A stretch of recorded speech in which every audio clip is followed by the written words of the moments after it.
ఓం అక్షస్రపరసం గదేషు కులిశం పద్మం ధనుష్కుండికాం దండం శక్తిమసిం చ చర్మ జలజం ఘంటాం సురాభాజనం శూలం పాశ సుదర్శనే చ దదతీం హస్తైః ప్రసన్నాననాం సేవే సైరిభమర్ధినీం ఇహ మహాలక్ష్మీం సరోజస్థితాం.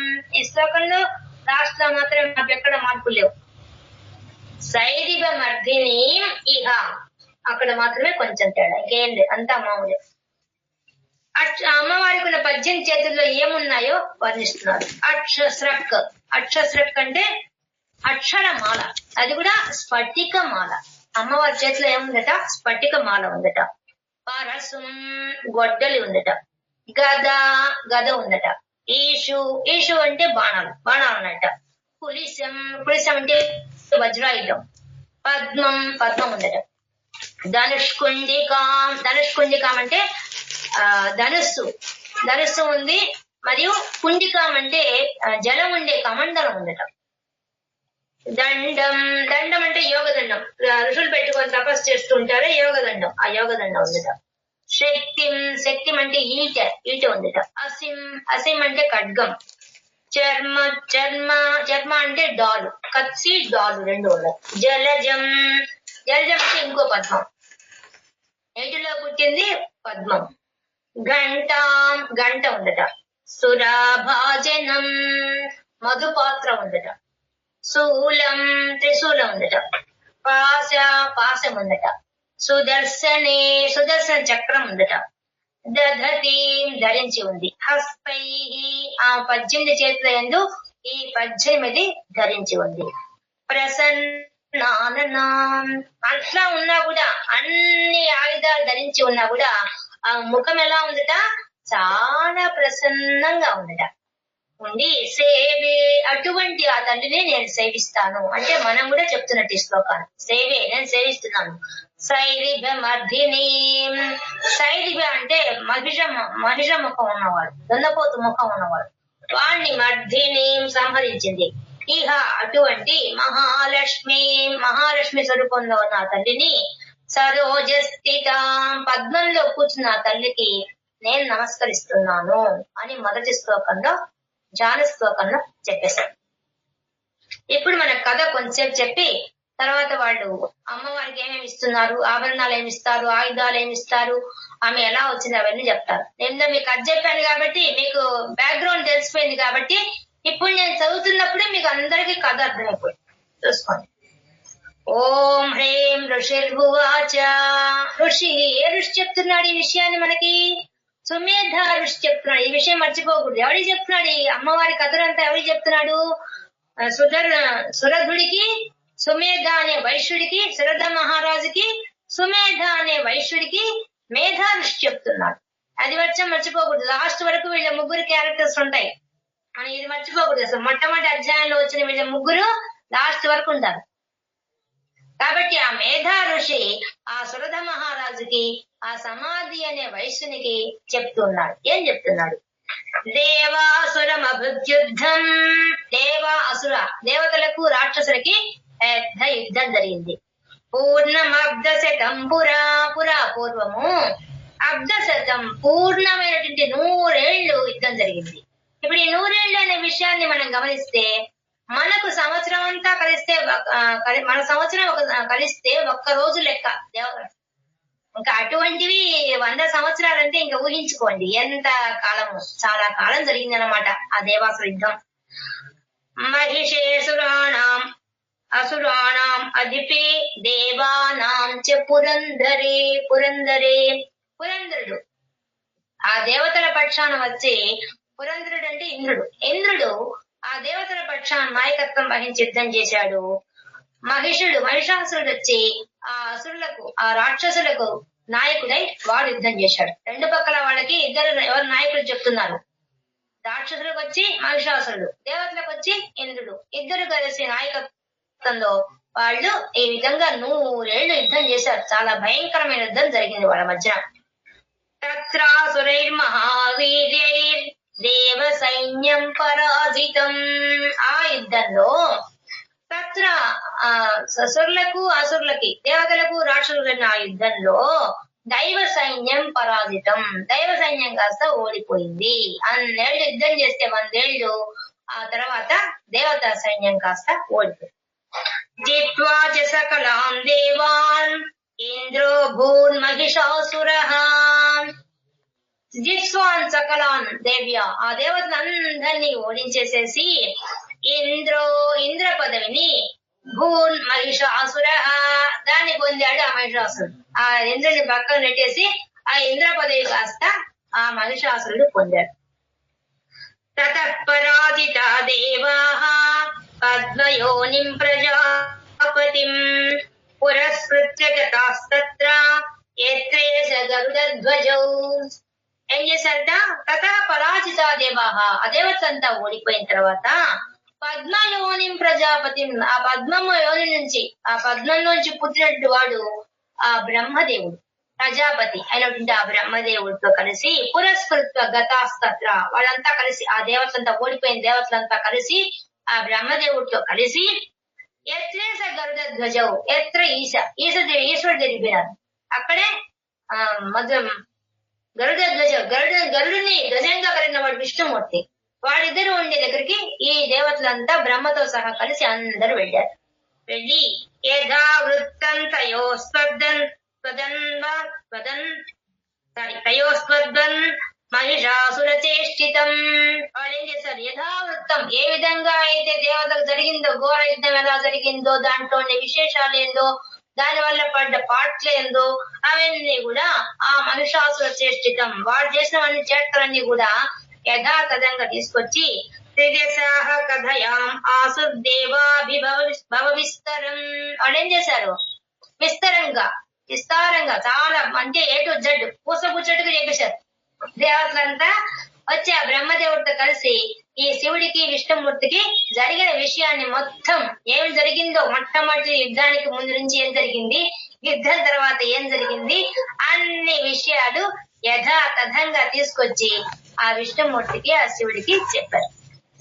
చెప్పగానే సూర్య ఇంద్ర అగ్ని అనిలేందునాం యమస్య వరుణస్య చ, సూర్య, ఇంద్రుడు, అగ్ని, అనిల, ఇందు, సూర్యుడి యొక్క శక్తి, ఇంద్రుడి యొక్క శక్తి, అగ్ని యొక్క శక్తి, అనిలుడు అంటే వాయు యొక్క శక్తి, ఇందు అంటే చంద్రుడి యొక్క శక్తి, యమస్య యముని యొక్క శక్తి, వరుణస్య చ వరుణి యొక్క శక్తి, అన్యేషాం చ అధికారాన్, వాళ్ళందరూ మిగతా దేవతల అందరి యొక్క పైన ముందు ముఖ్యమైన వాళ్ళ పేర్లు ఇచ్చేశారు. వాళ్ళ యొక్క అధికారాన్ని, మిగతా దేవతా సమూహం యొక్క అధికారాన్ని సా స్వయమేవాధితిష్టతి, వాడు బాగా ఆక్రమించేసి వాళ్ళ యొక్క అధికారం అంతా వాడు తీసుకొని ఆ మహిషాసురుడు వాడి యొక్క సైన్యం అంతా వచ్చి ఆ పదవుల్లో వాళ్ళు కూర్చున్నారు. వీళ్ళని బయటికి నెట్టేశారు. స్వర్గా నిరాకృత సర్వే, ఆ స్వర్గం నుంచి వాళ్ళు తరిమేయబడ్డారు. సర్వే అందరు కూడా. తేన దేవగణ భువి, ఆ దేవత సమూహం అంతా కూడా భూలోకానికి వచ్చేసారు. విచరంతి యథామత్య, విచిత్రంగా వాళ్ళు విచరంతి తిరుగుతున్నారు. ఎక్కడ? భూలోకంలో. యథామత్య, మత్యులు అంటే మనమే, మనుషులమే, మరణించేవాళ్ళం. మరణలోకాల్లో మరణించే స్వభావం ఉండే మట్టలోకానికి వచ్చి ఆ భూమి మీదకి వచ్చి వాళ్ళు మనుషుల్లాగా తిరుగుతున్నారట. నిజానికి దేవతకు మనుషుల యొక్క శక్తి ఎందుకుంటుంది? వాళ్ళు మనకన్నా దివ్యమైన శక్తి గల వాళ్ళు. వాళ్ళకి భూమి మీద కాళ్ళు ఆనవు, కళ్ళు మూతల పడవు, వాళ్ళ శరీరం చెమట పట్టదు, అవన్నీ లేవు వాళ్ళకి. కానీ వాళ్ళు మనుషుల్లాగా వచ్చి అడవుల వెంట తిరుగుతున్నారు. అంటే అర్థమే, అలా ఎందుకు చెప్తున్నారు అంటే వాళ్ళకున్న పవర్స్ అన్ని పోయి ఎందుకు పనికిరాని మధ్యలోకానికి వచ్చి జీవిస్తున్నారయ్యా దివ్యలోకంలో ఉండాల్సిన వాళ్ళు. ఎవరి వల్ల? మహిషేణ దురాత్మన, దుర్మార్గుడైన ఆ మహిషాసుడి వల్ల వాళ్ళకి ఇటువంటి దుస్థితి కలిగింది. ఏతద్వఃకథితం సర్వం అమరారి విచేష్టితం, ఈ దేవతలంతా కూడా ఈ విధంగా తాముకు జరిగిన అవమానాన్ని, తాము ఎదుర్కొంటున్న సమస్యల్ని అంతా కథితం చెప్పారు. ఏ విధంగా జరిగింది అనే విషయాన్ని మొత్తం పూసగుచ్చని చెప్పారు.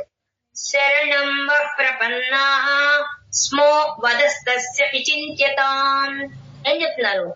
శరణం, మిమ్మల్ని శరణు వేడుకుంటున్నాం మేము. ఓ శివుడా, ఓ విష్ణుమూర్తి, మిమ్మల్ని మేము శరణు వేడుకుంటున్నాం. కాబట్టి ఇప్పుడు మేము ప్రపంచం, మేము రక్షించబడతాం నమ్మకం మాకుంది, మీ దగ్గరికి వచ్చాం కాబట్టి. కాబట్టి వదస్తస్య, కాబట్టి వీడు ఇప్పుడు ఆలోచించాల్సిన విషయం ఏంటంటే వదస్తస్య, వాడిని చంపడం ఎట్లా అని విచించతాం, వాడి గురించి ఆలోచించండి, వాడిని ఎలా సంహరించాలో దాని గురించి ఆలోచించండి. జరిగిపోయిందని ఏం చేయలేం, మేము యుద్ధం చేసేసాం, ఓడిపోయాం, అవమానం పాలయ్యాం, మా పదవులు కోల్పోయాం, మేము అసహ్యంగా భూమి మీద తిరుగుతున్నాం, అడవులు పాలైపోయాం, మమ్మల్ని ఏం చేయలేం, మార్చలేం. కానీ ఇంకా మార్చడానికి అవకాశం ఉంది. ఏముంది, వాడి సంబంధం ఒకటే ఉంది, దాని గురించి మీ ఇద్దరు ఆలోచించండి అయ్యా అని ఈ దేవతలంతా మొరబెట్టుకున్నారు. ఏతం నిశమ్య దేవానాం వచాంసి మధుసూదన, ఆ మధుసూదనుడు, మధు అనే రాక్షసు సంబంధించిన ఆ విష్ణుమూర్తికి ఈ విధంగా వాళ్ళు చెప్పంగానే అంతా విన్నాడు. దేవతలు చెప్పిందంతా వాళ్ళ వాక్కులంతా విన్నాడు. విని చకోర కోపం శంభుశ్చ భృకుటి కుటిలాననౌ, వెంటనే వాళ్ళు ఏం చేశారు, చకార కోపం, వాళ్ళకేం కోపం లేదు అసలు. కానీ ముందే విష్ణుమూర్తి చెప్పాను కదా, కథలో మీకు చెప్పాను కాబట్టి మీకు అప్పుడు అర్థమైపోతుంది. వాళ్ళకి కోపం ఏం లేదు, కానీ కోపం తెచ్చుకున్నారు. తెచ్చుకొని ఒక్కసారిగా వాళ్ళు ఈ కనుబొమ్మలు ముడిచారు. బ్రుకిటిని ఈ కనుబొమ్మల్ని రెండు ముడి వేశారు, చిట్లించి చూశారు ఒక్కసారి. కుటిలాన నవ్వు, చిట్లించి చూడంగానే ఏమైపోయింది, తతోది కోప పూర్ణస్య చక్రిణో వదనత్తతః, చకోర కోపం, అతి కోపం, చాలా ఎక్కువ తీవ్రమైన కోపాన్ని ప్రదర్శించారు ఆ యొక్క శివుడు, విష్ణుమూర్తి, బ్రహ్మ ముగ్గురు. కోప పూర్ణమైన కోపం తెచ్చేసుకున్నారు. చక్రం ధరించిన వాడు విష్ణుమూర్తి. విష్ణుమూర్తి యొక్క వదనంలోంచి, ముఖంలో నుంచి నిశ్చాక్రామ మహత్తేజో, ఆయనలోంచి పెద్ద వెలుగు బయటకు వచ్చింది. విష్ణుమూర్తి యొక్క ముఖంలో నుంచి పెద్ద వెలుగు, కాంతి పుంజం వచ్చింది. వచ్చి బ్రహ్మణ శంకరస్య చ, బ్రహ్మదేవుని యొక్క ముఖంలో నుంచి, శంకరస్య, ఆ శంకరుని యొక్క ముఖంలో నుంచి పెద్ద కాంతి పుంజం వచ్చి వాళ్ళ ముందు నిలబడింది. అన్యేషాం చైవ దేవానాం శక్రాదీనాం శరీరతః, శక్రుడు అంటే ఇంద్రుడు. ఇంద్రుడి యొక్క వాడి శరీరం నుంచి ఎవరండి మారుస్తున్నారు, నన్ను మార్చేస్తున్నారు, ఎవరు మీరు? దయచేసి అన్ని కలిగి పెట్టుకోకండి, రికార్డ్ చేయడం చేయబాకండి. మీకు రికార్డ్ మేము పెడుతున్నాం కదా, ఎందుకు రికార్డ్ చేసుకోవడం, తీయండి, అన్ని మార్పులు చేయబాకండి. నన్ను తీసుకొచ్చి ఎక్కడెక్కడ పెట్టేస్తున్నారు. కాబట్టి శక్రాదీనాం శరీరతః, శక్రుడు అంటే ఇంద్రుడు. ఇంద్రుడి యొక్క శరీరం నుంచి, అన్యేషాం ఇతర దేవతల యొక్క శరీరం నుంచి, శైవ దేవానం అందరి దేవతల యొక్క శరీరం నుంచి కూడా ఒక దివ్యమైన కాంతి బయటికి వచ్చేసింది.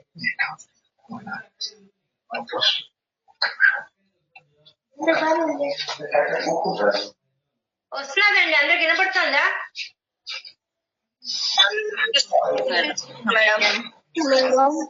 మాకు కనిపిస్తుంది, కనిపించట్లేదు కానీ వినిపిస్తాం. కనిపించటం లేదు,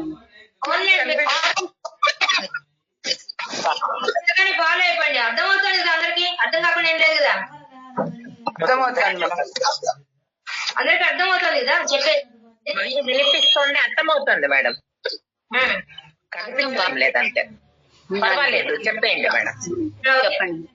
అన్యేషాం చైవ దేవానాం, అన్యేషాం ఇతర దేవతల అందరి యొక్క శరీరం నుంచి కూడా ఆ దివ్యమైన తేజస్సు వచ్చేసి శక్రాదీనాం శరీరతః, శక్ర ఆదీనం, ఆది అంటే మొదలైన, ఆ ఇంద్రుడు మొదలైన అందరి దేవతల్లో నుంచి ఆ దివ్య తేజస్సు బయటికి వచ్చింది. వచ్చి నిర్గతం సుమహత్తేజః తశ్చైక్యం సమగచ్చత సార్, నిర్గతం బయటకు వచ్చింది. ఆ వెలుగంతా బయటకు వచ్చేసేసి మహాతేజ, గొప్ప తేజస్సుగా వచ్చేసి తచ్చైకం, వాళ్ళ ముగ్గురు నుంచి వచ్చే తేజస్సులో పోయి ఈ దేవతల యొక్క తేజస్సు కూడా పోయి దానికి యాడ్ అయింది, దాంతో కలిసిపోయింది. కాగానే అతీవ తేజస కూటం జ్వలంతమివ పర్వతం, వెంటనే ఆ తేజస్సు ఏమైపోయింది, అతీవ తేజస, గొప్ప తేజస్సుగా మారిపోయి అది జ్వలంతమివ పర్వతం, ప్రజ్వలిస్తోనట. ఆ కాంతి ప్రజ్వలిస్తే ఎలా ఉంది, పర్వతం అంత ఉంది. అంటే భూమిని ఆకాశాన్ని నిండిపోయేంత కాంతి వచ్చేసింది, గొప్ప కాంతి వచ్చేసింది, ఒక పెద్ద అగ్ని పర్వతాన్ని మించిపోయినంత కాంతి వచ్చేసింది. దదృశ్యుస్తే సురాస్తస్త్ర జ్వాల వ్యాప్త దిగంతరం. అదంతా జ్వాలంతా కూడా దిగంతరం 4 దిక్కులకు వ్యాపించిపోయింది. అంతటా అన్ని లోకాలకు వ్యాపించిపోయింది, అన్ని దిక్కులకు వ్యాపించిపోయింది ఆ దివ్య కాంతి. వాళ్ళు చూస్తుండగానే ఆ దేవతలంతా చూస్తున్నారు, వాళ్ళలోంచి వచ్చిన కాంతి అది దివ్యమైన తేజస్సుగా మారిపోయి అంతటా వ్యాపించిపోయింది. అతుల్యం, దాంతో పోల్చుదగ కాంతి ఎక్కడా లేదు. అటువంటి జ్వాల లేదు, అటువంటి కాంతి ఎక్కడా లేదు. తత్ర తేజ సర్వదేవ శరీరజం, అటువంటి ఆ కాంతి అందరి శరీరం నుంచి పుట్టట్టి ఆ కాంతి ఏ కష్టం ఒక్కటిగా అయిపోయింది. వ్యాప్త లోకత్రయం త్రిష, 3 లోకాలు వ్యాపించిపోయింది. భూలోకం, స్వర్గలోకం, పాతాళ లోకం, 3 లోకాలు కూడా వ్యాపించిపోయింది.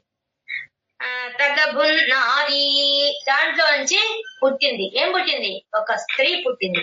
ఆ యొక్క దివ్య తేజస్ అంతా కలిసి ఒక స్త్రీ మూర్తిగా రూపం దాల్చి వాళ్ళ ముందు నిలబడింది. అది ఎలా ఉంది చెప్తారు. యదభూశ్చాంభవం తేజస్తే నజాయత తన్ముఖం. ఎలా ఉంది? ఆ స్త్రీ యొక్క ముఖము ఎక్కడి నుంచి వచ్చింది? చాంబవస్తేజం, చాంబవ అంటే శివుడు, శాంబవ తేజస్సులో ఉంది. ఆ శివుని యొక్క తేజస్తో ఆ ముఖం వచ్చేసింది. ఇదంతా మేము ముందే చెప్పాను కానీ ఇప్పుడు బాగా అర్థమైపోతారు. అభవన్ కేశ, ఆమె యొక్క కేశాలు, జుట్టు అంతా కూడా యముడి ద్వారా వచ్చింది. మనకి ఈ విషయాన్ని సౌందర్య లహరిలో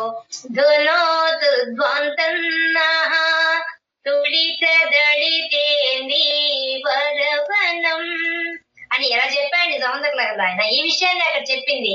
అందుకనే యమధర్మరాజు పాసనలో ఉంటాడు కాబట్టి అమ్మవారి జుట్టును తలుచుకుంటే ఏమవుతుంది? నీకు మరణం రాదనమాట. అంటే ఆపత్కాలంలో వచ్చే అంటే ఎక్కువ వయసులో తక్కువ వయసులో వచ్చే మరణించే మరణాలు రాకుండా పోతాయి. అందుకు అమ్మవారి జుట్టు తలుచుకోమంటారు. అజ్ఞానం తొలగిపోతుంది కూడా, 2 ఉన్నాయి ప్రయోజనాలు. అందుకని యముని యొక్క శక్తి ఎక్కడికి వచ్చేసింది? ఆమె శిరస్సు వెంట్రుకలకు వచ్చేసింది. బాహవో విష్ణు తేజస, ఆమె యొక్క 18 చేతులు కూడా విష్ణువు యొక్క తేజస్సుతో వచ్చేసాయి. అంటే ఇవన్నీ వాళ్ళకి కనిపిస్తోంది. ఎవరి తేజస్సు వాళ్ళు ఇచ్చారో ఆ తేజస్సు ఆ శరీరంలో వాళ్ళకి జ్యోతకం అందరికీ కనిపించదు, వాళ్ళకు మాత్రం కనిపిస్తోంది. ఎందుకని? వాళ్ళ శరీరంలో నుంచి వచ్చిన జ్యోతి కదా వాళ్ళు ఇచ్చారు అక్కడ. అందులో వాళ్ళకి దర్శనం అయిపోతుంది. వాళ్ళు ఇచ్చింది ఏ విధంగా మారిపోయిందో దేవతను దర్శిస్తున్నారు. యామేనచ అభవన్ కేశ బాహవో విష్ణు తేజస, చేతులంతా కూడా విష్ణు తేజస్తో వచ్చేసాయి. సౌమ్యేన స్తనయోర్యుగ్మం, సౌమ్యుడు అంటే చంద్రుడు, చంద్రుడి యొక్క కాంతి ఆ తేజస్సు కాస్త అమ్మవారి యొక్క పాలిండుగా మారిపోయింది, అమ్మవారి యొక్క వక్షస్థలంగా మారిపోయింది, అమ్మవారి యొక్క రొమ్ములుగా మారిపోయినాయి. ఎందువల్ల? ఆ చంద్రుడిలో అమృతం ఉంటుంది కాబట్టి, ఆ అమృతం కురిపించే శక్తి ఆ పాలిండకు ఉంటుంది కాబట్టి, అందుకని చంద్రుడు అమ్మవారి యొక్క పాలిండుగా మారిపోయాడు. మధ్యం చైంద్రేణ చ అభవత్, ఇంద్రుడి యొక్క శక్తి కాస్త అమ్మవారి యొక్క సన్న నడువుగా మారిపోయింది. మధ్యం అంటే శరీరానికి మధ్య భాగం ఏంది? నడువుగా మారిపోయింది. వారుణేన చ జంఘోరు, వరుణుని యొక్క శక్తి కాస్త తేజస్సు కాస్త జంఘము ఊరు అంటే పిక్కలు ఆ తొడలు 2 కూడా వరుణ తేజస్సులో వచ్చేసాయట. నితంబస్తేజస భువః, నితంబం అంటే పిడుదులు కూడా అమ్మవారి పిడుదులు ఆ భూమిలో ఉండే కాంతి అంతా కూడా ఆమెకి పిడుదులుగా మారిపోయినాయి. ఈ విషయాన్ని మనకు సౌందర్యంలో ఆదిశంకరాచార్య చెప్పారు. అమ్మ చిన్న పోయిందమ్మ భూమి నీ యొక్క పిడుదుల వల్ల అని చెప్పి చాలా చక్కగా చెప్పాడు ఆయన. ఎందుకు చెప్పాడు ఆ విధంగా? అంత చెప్పడానికి కారణం ఏంది? ఇది తెలుసు కాబట్టి చెప్పాడు ఆదిశంకరాచార్య. ఆయన కూడా ఇవన్నీ చదివినవాడు కదా. అమ్మవారి యొక్క శరీరం ఎలా ఉంది? దివ్యకాంతితో ఉంది. అది విశ్వమంతా వ్యాపించినంత పిడుదులున్నాయి ఆమెకి. అందులో భూమి చిన్నపోయింది, భూమి నుంచి వచ్చిన కాంతి పోయి ఆమె పిడుదులైంది. కానీ ఆమె శరీరం ముందు అది చిన్నది అని చెప్తున్నాడు. ఎంత బాగా చెప్పాడు చూడండి మనకు సౌందర్యంలో. కాబట్టి నితంబస్తేజస భువః, భూమి యొక్క తేజస్సు కాస్త ఆ యొక్క పిడుదులుగా మారిపోయింది. బ్రహ్మణస్తేజస పాదౌ, బ్రహ్మదేవుని యొక్క తేజస్సు అంతా కూడా అమ్మవారి పాదాలుగా మారిపోయినాయి. తతంగుళ్యోర్ అర్క తేజస, అర్కుడు అంటే సూర్యుడి యొక్క తేజస్సు ఆ పాదాలకు ఉండే వేళ్లుగా మారిపోయింది. వసూనాం చ కరాంగుళ్య వసూనాం అష్టవసుల యొక్క కాంతి ఆ తేజస్సు అమ్మవారికి చేతి వేళ్ళు అంటే 18 చేతులకి ఉండే వేళ్లుగా మారిపోయింది.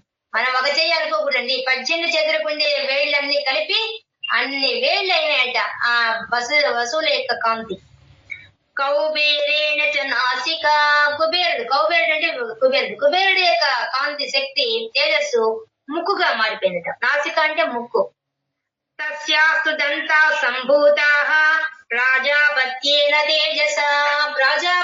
తేజస అంటే ఆ యొక్క అగ్నిదేవుడి యొక్క తేజస్సు అమ్మవారి యొక్క దంతాహ అమ్మవారి నోట్లో ఉండే పడు వరుసగా మారిపోయినాయట. ఆ యొక్క అగ్నిదేవుడి యొక్క సంభూత పుట్టే ఆయన యొక్క తేజస్సు అంతా వచ్చి అమ్మవారి నోట్ల పళ్ళుగా ఏర్పడాయి. ఇవన్నీ చూస్తున్నారు వాళ్ళు. అవంతా శక్తులు ఒక్కసారిగా ఒక రూపాన్ని పొందే దాన్ని చూస్తున్నారు, అది చెప్తున్నారు ఇక్కడ. భ్రువౌచ సంజయోస్తేజ భ్రువౌ ఆ యొక్క బ్రుకుటి ఆ 2 బ్రుకుటులు ఎలా వచ్చాయట ఉదయ సంధ్య సాయంత్రం సంధ్య అనే కాంతి అంతా పోయి అమ్మవారి బ్రుకుటిగా మారిపోయినాయట. శ్రవణావనిలశ్చ అనిలం అంటే వాయువు అమ్మవారి చెవులుగా మారిపోయాట. అన్యేషాం చైవ దేవానాం సంభవస్తేజసాం శివ ఈ విధంగా అందరు దేవుళ్ళ యొక్క ఆ కాంతి తేజస్సు అమ్మవారి రూపంగా మారి ఆమె ఎలా మారిపోయింది, శివ ఒక దివ్య మంగళ స్వరూపంగా రూపు చెందింది ఆమె. నిజానికి అర్థమైంది, అలా చెప్తున్నారంటే అర్థమైంది అంటే వీళ్ళందరికీ ఆమె శక్తే పంచబడింది. ఆమె ఇచ్చిన శక్తినే వాళ్ళు తిరిగి వచ్చి ముందు పెట్టారు. అందుకనే మనకు సౌందర్యంలో మొట్టమొదటి శ్లోకం అని చెప్పాడు, శివ శక్త్యాయుక్తో ఏది భవతి శక్త ప్రభవితుం నేదేవం దేవో నఖలు కుశల స్పందించలేరమ్మా అన్నాడు. కథల్లో కూడా కథలేరమ్మా అంటే అర్థమైంది. అంటే ఆ శక్తి ఆమెది, ఆమె ఇచ్చింది వీళ్ళందరికీ. వీళ్ళకి ఇచ్చిన శక్తినే కలిసి ఆమె నిరాకారం, ఆమెకు ఆకారం లేదు. ఆకారము లేని ఆమె ఆకారం ఎప్పుడు తీసుకున్నది, అవసరం వచ్చినప్పుడు తీసుకుంటుంది. అందరిలో ఉన్నట్టు తనిచ్చిన దాన్నే వాళ్ళు బయటికి వదిలితే అదే ఒక రూపంగా దాల్చి ఆమె ఆకారం లేని ఆమె ఆకారం తీసుకొని వస్తోంది. అది చెప్పడానికి ఇంత చెప్పారు చూడండి, ఎంత బాగా చెప్తున్నారు. లోపల భగవద్గీత సారాంశం ఉంటుంది, పైకి మనకు కథ కనిపిస్తుంది, లోపల మంత్ర రహస్యం ఉంటుంది. ఎన్ని ఉన్నాయి చూడండి ఈ దుర్గా సప్తశతిలో. అదనమాట. తతః సమస్త దేవానాం తేజో రాశి సముద్భవాం తాం విలోక్య ముదం ప్రాపుర్ అమరా మహిషార్దితాః. వాళ్ళు ఆ దేవతలందరూ సంతోషం అయిపోయింది, ముదం సంతోషించేసి ఆనందం వచ్చేసిన వాళ్ళందరికీ ఇంకా కేకలు పెట్టేస్తున్నారు. ఎందుకు? అమరా మహిషాసుని చంపడానికి కోసంగా ఆవిర్భవించినటువంటి ఆమెను చూసి తమ తేజస్సుతో వచ్చిన ఒక దివ్యమైన స్వరూపాన్ని చూసి విలోక్య చూసి ముద్దం ఆనందించేశారు అందరూ. ఆ తేజో రాశిని ఒక్కసారి చూసి సమస్త దేవతలందరూ కూడా చాలా ఆనందించారు. అప్పుడు దేవతలంతా తమ దగ్గర ఉండే ఆయుధాల నుంచి ఆయుధాలు ఇస్తున్నారు. హాయిగా చూద్దాం మనం కూడా. శూలం నిష్కృష్య దదౌ తస్యై పినాకదృక్. పినాకపాణి అయినటువంటి పినాకము అనే ఒక ధనుసును ధరించినటువంటి ఆ శివుడు అమ్మవారికి ఏమిస్తున్నాడు? శూలద్వినిష్కృష్య తన చేతిలో ఉండే శూలం నుంచి ఇంకో శూలాన్ని పుట్టించి అమ్మవారికి కానుకగా ఇచ్చాడు. ఆయుధాలు ఇస్తున్నారు దేవతలంతా. మొట్టమొదటి శివుడు ఏం చేశాడట, తన చేతిలో ఉండే త్రిశూలం నుంచి ఇంకో త్రిశూలాన్ని దాంట్లో నుంచి పుట్టించి అమ్మవారికి ఇచ్చాడు. అంటే త్రిశూల శక్తి అమ్మవారికి ఇస్తున్నాడు. ఇంకా దదవు ఇచ్చాడు. చక్రం చ దత్తవాన్ కృష్ణ విష్ణుమూర్తి ఏం చేశాడు, తన సుదర్శన చక్రంలో నుంచి ఇంకో చక్రాన్ని పుట్టించి అమ్మవారికి ఇచ్చేశాడు. సముత్పాద్య స్వచక్రత తన చక్రం నుంచి ఇంకో దాన్ని పుట్టించాడు ఆయన. శంఖం చ వరుణ శంఖం దాన్ని వరుణ తీసుకొచ్చి ఇచ్చాడు. చూడండి, ఆ 18 చేతిలో ఉండే వాటిని 18 మంది ఇస్తున్నారు. శక్తిం దదౌ తస్యై హుతాసన శక్తి ఒక ఆయుధాన్ని హుతాసన అగ్నిదేవుడు తెచ్చి తన దగ్గర దాంట్లో నుంచి పుట్టించి ఇచ్చాడు. మారుతో దత్త వాప్చాపం బాణపూర్ణే దదేశుది. ఆయన మారుతో అంటే వాయుదేవుడు వచ్చేసి దత్తానాం ఇచ్చాడు. ఏమిచ్చాడు? చాపం ధనుసు ఇచ్చాడు. బాణపూర్ణే తదేషుది ఇషు అంటే బాణాలు పెట్టుకునే అంబుల పొదలు 2 అవి పూర్ణం దాని నిండా బాణ పూర్ణే ఆ అంబుల పొద నిండా బాణాలు పెట్టి 2 అంబుల పొదలు అమ్మవారికి పెట్టుకోవడానికి కోసంగా ఇచ్చాడు. మరి చేతిలో ధనుసు పట్టుకోవడానికి ధనుసు ఇచ్చాడు. 2 ఇచ్చాడు ఆయన. ఎవరు? వాయుదేవుడు. వజ్రమేంద్ర సముత్పాద్య పులిసాదమరాధిప వజ్రాయుధం ధరించినటువంటి ఆ యొక్క అమరాధిప ఆ ఇంద్రుడు తన చేతిలో ఉండే వజ్రాయుధం నుంచి పులిస మళ్ళీ ఇంకో వజ్రాయుధాన్ని సృష్టించి అమ్మవారికి ఇచ్చాడు. దదోదస్సే సహస్రాక్షో గంటా మైరావతాబ్జ గజాత్ మళ్ళీ ఆ ఇంద్రుడు సహస్రాక్షో 1000 కళ్ళు కలిగిన ఆ ఇంద్రుడు గంట అనే దాన్ని ఐరావత తన దగ్గర ఉండే ఐరావతం అనే ఒక గజాత్ ఒక ఏనుగు దగ్గర నుంచి దాని మెళ్ళో కట్టినట్టు ఒక గంట తీసి ఆ అమ్మవారికి ఇచ్చేశాడు. ఈ విధంగా ఇంద్రుడు వచ్చి వజ్రాయుధం ఇచ్చాడు మరియు ఆ తన దగ్గర ఉండే ఐరావతం అనే ఏనుగు యొక్క మెళ్ళో ఉండే గంట కూడా ఇచ్చాడు.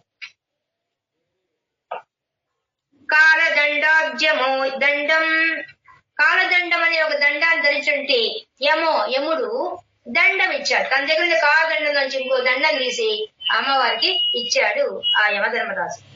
పాశంచ అంబుపతి దదౌ పాశాన్ని అంబుపతి అంటే వరుణదేవుడు. నీటికి అధిపతి ఎవరంటే వరుణదేవుడు దదౌ ఇచ్చాడు.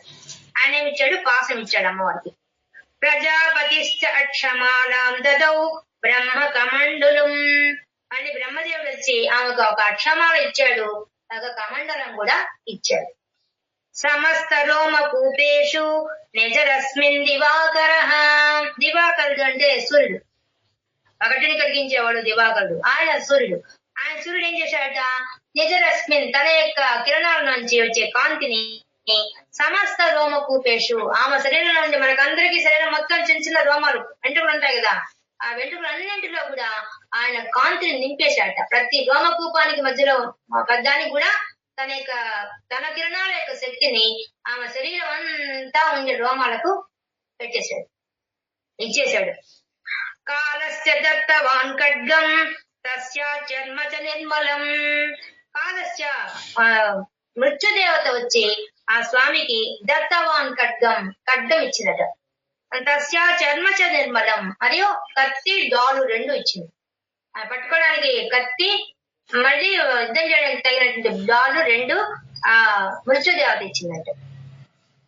క్షీరోదశ్చామలం హరం అజరే చ తదంబరే క్షీరోద క్షీర సముద్రం పాల సముద్రం వచ్చేసి పాల సముద్రం అమ్మవారు పుట్టిన ఒకప్పుడు లక్ష్మీదేవి పుట్టింది కాబట్టి పుట్టించేవాళ్ళు కాబట్టి ఆ పుట్టించే వాళ్ళు ఆయన మర్యాద ఎక్కువ చేస్తున్నాడు. అందరికన్నా ఎక్కువ మర్యాద చేస్తున్నవాడు ఎవరంటే పాల సముద్రం. అండ్ క్షీరోద అమలం హారం అమ్మవారు స్వచ్ఛమైనటువంటి ముత్యాల హారాన్ని తెచ్చి ఇచ్చాట. అజరేచ తదాంబరే మాసిపోని వాడిపోని పోల్తో ఉండే మాల ఎప్పటికీ చెడిపోయినటువంటి వస్త్రాలు ఇచ్చాడు ఆయన. ఇంకా తదాంబరే అంటే మంచి వస్త్రాలు ఇచ్చాడు. చూడామణిం తదా దివ్యం తల్లా పెడుతున్న చూడామణిని ఆ దివ్యమైన కాంతితో ఉంచడాన్ని ఎవరండి మ్యూట్ చేయండి, మిగతా డిస్టర్బెన్స్ కదా, మ్యూట్ చేయండి.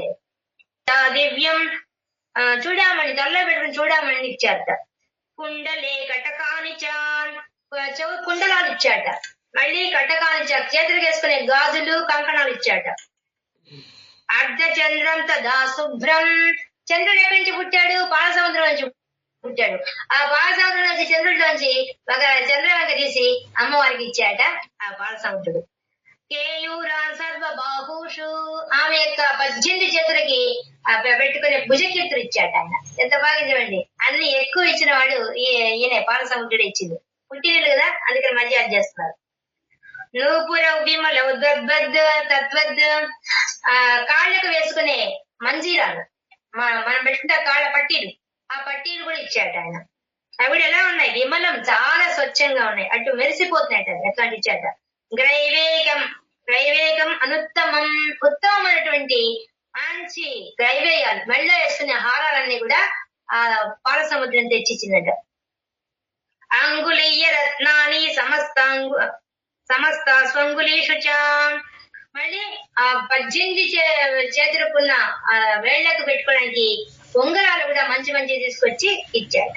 అంగుళం అంటే పెట్టుకునే ఉంగరం, ఆ ఉంగరాలను తెచ్చిచ్చాట. అది కూడా అంగుళీయక రత్నాన్ని, గొప్ప గొప్ప రత్నాలతో తన సముద్రంలో ఉండే రత్నాలతో చేయబడినటువంటి అటువంటి ఉంగరాలు తీసుకొచ్చి అమ్మవారి 18 చేతులకి ఒక్కొక్క చేతి ఒక్కొక్క వేలుకు చొప్పున ఇచ్చాట, అన్నింటికి ఇచ్చాట. విశ్వకర్మ దౌతస్యై పరసం చాతి నిర్మలం, నిర్మలమైనటువంటి బాగా పదునైనటువంటి ఒక పరసం, ఒక గొడ్డల్ని తీసుకొచ్చి విశ్వకర్మ అమ్మవారికి ఇచ్చాడు, దదవు ఇచ్చాడు. అస్త్రాణ్యనేక రూపాణి తదా భేద్యం చ దంసనం, ఇంకా అస్త్రాలు అనేక అస్త్రాలు ఇచ్చి అది కూడా భేదించడానికి వీలు లేకుండా ఉండేటి ఒక మంచి కవచం కూడా అమ్మవారికి ఇచ్చాట విశ్వకర్మ. అమ్లాన పంకజామాలాం శిరశిరసి చాపరాం, ఇంకా అమ్లాన పంకజం అంటే వాడని, అమ్లాన అంటే వాడిపోయినటువంటి ఒక పద్మాల మాలను ఎవరిస్తున్నారు? జలదిస్తస్యై, జలది అంటే సముద్రుడు వచ్చి అమ్మవారికి ఒక వాడిపోయినటువంటి పద్మాల మాల తీసుకొచ్చి అమ్మవారికి ఇచ్చాట. శిరశిరపి చాపరాం, మరి తల్ల పెట్టడం పెద్ద పద్మం తెచ్చాట. ఇంకా ఏం తెచ్చాడు? జలదిస్తై పంకజం చాతి శోభనం, ఇంకో పెద్ద పద్మం తీసుకొచ్చి అమ్మవారు వర్షస్థానంలో పెట్టడం కోసంగా మళ్ళీ ఒక పెద్ద పద్మం తెచ్చాట. అవన్నీ వాడిపోయినటువంటి వాటిని ఇచ్చాట. హిమవాన్ వాహనం సింహం రత్నాన్ని వివిధాని చ, హిమవత్ పర్వత రాజు వచ్చి అమ్మవారికి ఒక వాహనం, సింహాన్ని వాహనంగా ఇచ్చాట. మరియు రత్నాన్ని వివిధాని చ, అనేక రత్నాలు కూడా ఇచ్చాట, బహుకరించాట ఆ హిమవంతుడు. హిమవంతుడు కూడా అమ్మవారి పార్వతీదేవి పుట్టింది ఆయనకి, అందులో ఆ సంతోషంతో ఆయన ఇస్తున్నాడు. దదావ శూన్యం సురయ ఉంది, కొన్ని దగ్గర సుధయ కూడా ఉందండి, రెండు పదాలు కరెక్టే. పానపాత్రం ధనాధిప, ధనాధిప అంటే ధనానికి అధిపతుడు కుబేరుడు. కుబేరుడు వచ్చి దదావ శూన్యం తరిగిపోయినటువంటి సురయాపాన పాత్రం, సురాపానం పోసుకునే ఒక పాత్ర, పానపాత్ర ఇచ్చాట, అంటే మధువు పోసుకునే ఒక పాత్ర ఇచ్చాట, మధు పాత్ర ఇచ్చాట ఆమెకి. శేషస్య సర్వనాగేశో మహామణి విభూషితం, శేషస్య సర్వనాగేశో, శేషుడు అంటే ఆదిశేషుడు, సర్వనాగేశో అన్ని నాగులకంతటికి ఈశ్వరుడు ఎవరంటే వాసుకి.